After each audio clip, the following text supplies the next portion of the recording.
இந்த வீடியோ அமைச்சர் கீர்த்தனாவுக்கோ அல்லது தாவேக அரசாங்கத்துக்கோ முட்டுக் கொடுக்கும் வீடியோ அல்ல. அதே போல அமைச்சர் கீர்த்தனாவுக்கோ தாவேக அரசாங்கத்துக்கோ பாராட்டு பத்திரம் வாசிக்கும் பதிவும் அல்ல. இன்னைக்கு அமைச்சர் கீர்த்தனா அவர்கள் ஒரு பள்ளிக்கூடத்துல போய் ஆய்வு செஞ்சிருக்காங்க. அது பரபரப்பா சோசியல் மீடியால பேசப்படுது, வைரலா பேசப்படுது. அமைச்சர் கீர்த்தனாவின் ஆங்கில புலமையை பலர் ட்ரால் செஞ்சுட்டு இருக்காங்க. என்னன்னா, அமைச்சர் கீர்த்தனா அவங்களோட தொகுதிக்கு உட்பட்ட ஒரு பள்ளியில ஆய்வுக்கு போயிருக்காங்க. பள்ளிக்கூடம் எப்படி இருக்கு, வசதிகள் எப்படி இருக்கு, டீச்சர்ஸ் எல்லாம் சொல்லி தர்றாங்களா, மாணவர்களின் கல்வித்தரம் எப்படி இருக்கு அப்படிங்கிறதெல்லாம் பார்க்கறதுக்காக போயிருக்காங்க. அதுல அவங்களோட மாணவர்களோட ஆங்கில புலமையை சோதிக்கிறதுக்காக ஒரு 2-3 கேள்வி கேட்டிருக்காங்க. அதற்கு அந்த மாணவர்கள் கொஞ்சம் திக்கி திணறி தடுத்தடு மாதிரி பதில் சொல்றது அந்த மாணவர்களை டிமோட்டிவேட் பண்ற மாதிரி இருக்கு அப்படின்னு சொல்லிதான் பரவலா அமைச்சர் கீர்த்தனா விமர்சிக்கப்படுறாரு.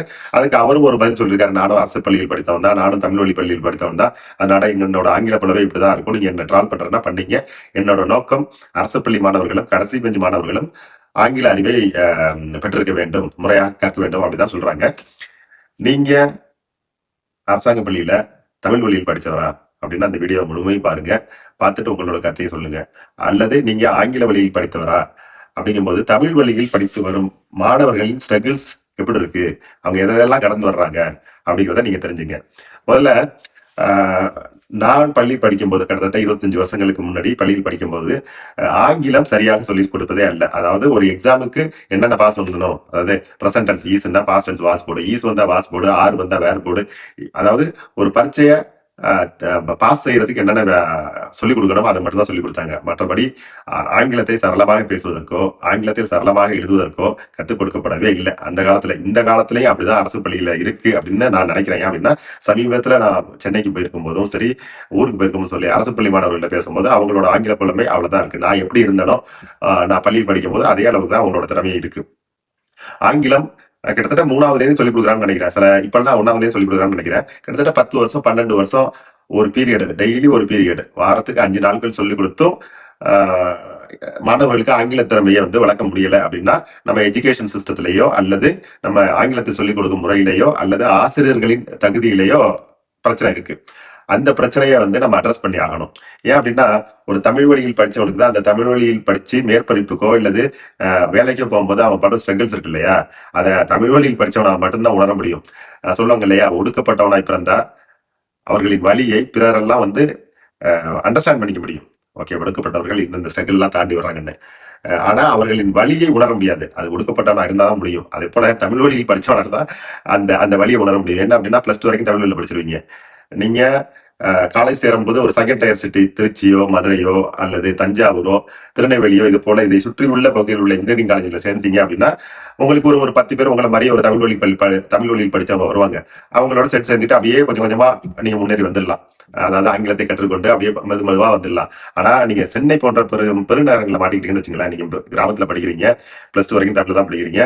நகரத்துல அதுவும் சென்னையில நீங்க ஒரு காலேஜ்ல சேர்றீங்கன்னா நீங்க தான் ஆட்மேன் அவுட்டா இருப்பீங்க. நீங்க 1 or 2 people தான். அதுவும் நீங்க தனியா மாட்டீங்க, அவ்வளவுதான்.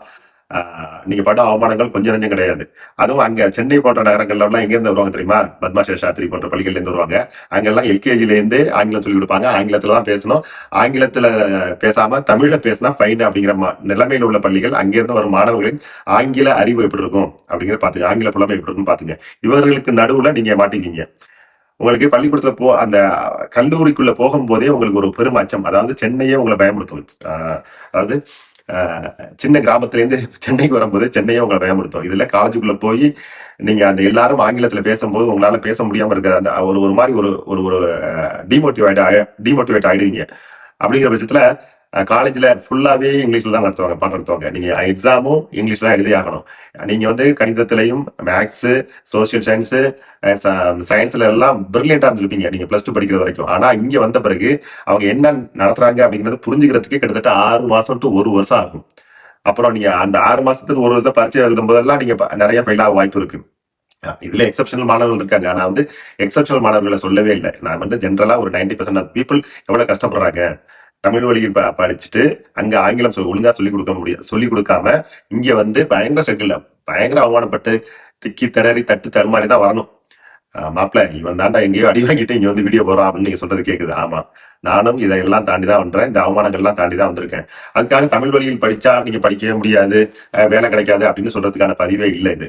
அதாவது ஆங்கில அறிவு ரொம்ப முக்கியம். அதுவும் இந்த மாதிரி இன்னைய நிலைமையில காம்படிட்டிவ் வேர்ல்ட்ல நீங்க என்னதான் உங்களோட ஸ்கில் செட் இருந்தாலும் ஆங்கிலமோ சாரி கணிதமோ அறிவியலோ எதுல நீங்க சிறந்து விளங்கியிருந்தாலும் உங்களோட திறமையை வெளிப்படுத்துறதுக்கு ஆங்கிலம் தான் தேவைப்படுது. ஒரு கார்பரேட் கம்பெனில வேலை செய்யும் போது நீங்க தமிழ்ல பேசப்படுறதில்ல உங்களோட கிளையண்ட்டை. அதனால உங்களோட திறமையை எக்ஸிபிட் பண்றதுக்கு கண்டிப்பா நுனிடாக்க ஆங்கிலம் அவசியம். பல பேர் வெறும் பெரிய ஸ்கில் செட் எல்லாம் இருக்காது, ஆனா இங்கிலீஷ் நல்லா பேசுவாங்க, அதை வச்சே பழச்சு வந்துருவாங்க. ஆனா பல பேர் ஐடி ஃபீல்ட்ல குறிப்பா நான் அங்க ஒர்க் பண்றதுனால பல பேர் நிறைய ஸ்கில் இருக்கும், ஆனா அவங்களால வெளிப்படுத்த முடியாது. மீட்டிங்ல வந்து சரளமா பேச முடியாது. தான் என்ன ப்ராஜெக்ட் பண்ணியிருக்கேன் அப்படிங்கறத வந்து ஒரு ஸ்லைடு போட்டு அதை எக்ஸ்பிளைன் பண்ணி ஒரு 15 நிமிஷம் 20 நிமிஷம் அப்படிலாம் தொடர்ந்து பேசுறதெல்லாம் கொஞ்சம் ஸ்ட்ரகிளா இருக்கும். அதுக்காக அவங்க முடியாதுலாம் சொல்லல. இன்னைக்கு பல துறைகளில் உயர் பொறுப்புல இருக்கவங்க எல்லாம் தமிழ் வழியில் படிச்சவங்க தான். ஆனா இவங்க எல்லாம் ஒரு பெரிய ஸ்ட்ரகிள தாண்டி தான் வர்றாங்க அப்படின்னு சொல்றேன். ஏன் மயில்சாமி அண்ணாதுரை படிக்கலையா, மயில்சாமி அண்ணாதுரை பெரிய பதவி அடையலான்னு கேட்கலாம். நான் அந்த எக்ஸப்ஷனுக்கே வரல. அந்த எக்ஸப்ஷனை வந்து ஜெனரலைஸ் ஆகாதீங்க. அதே மாதிரி தமிழ் வழி பள்ளிக்கு நான் எதிரானவன் இல்லை. தமிழ் வழி பள்ளியில் ஆங்கிலம் கற்றுக் கொடுக்கும் போது அவங்களால பேச வைக்கணும், மாணவர்களே பேச வைக்கணும். அந்த பீரியட்ல ஒரு பீரியட்ல தமிழை பேசாதீங்க, ஆங்கிலத்தில் மட்டுமே பேசுங்க.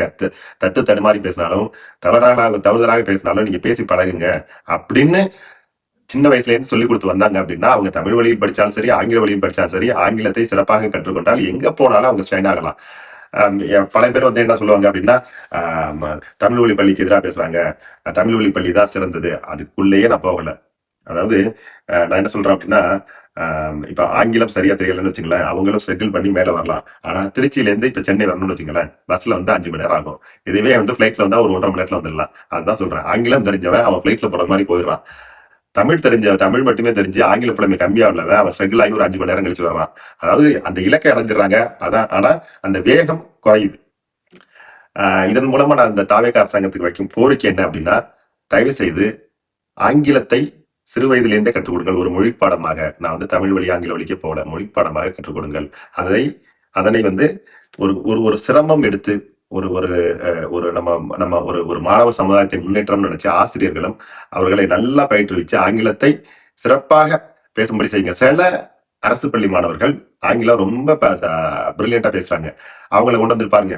இது வந்து ஆங்கில வழி தமிழ் வழியில படிச்சவங்க தான் ஆங்கிலம் எல்லாம் சிறப்பா பேசுறாங்க, இவங்க எல்லாம் சும்மா வீடியோக்காக பேசுறாங்க, இவங்க ஒரு யூடியூப் வீடியோ பண்ணணும் அதுக்காக பேசுறாங்கன்னு சொல்லலாம். அது வந்து உங்களே ஏமாத்திக்கிறது. நான் திமுக அரசாங்கத்தையோ தாவேக அரசாங்கத்தையோ எந்த அரசாங்கத்தையும் குறை சொல்றதுக்கே சொல்லல. ஆங்கில அறிவு ரொம்ப ரொம்ப முக்கியம்.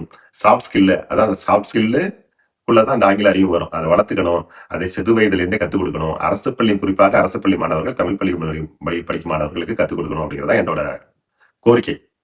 நன்றி.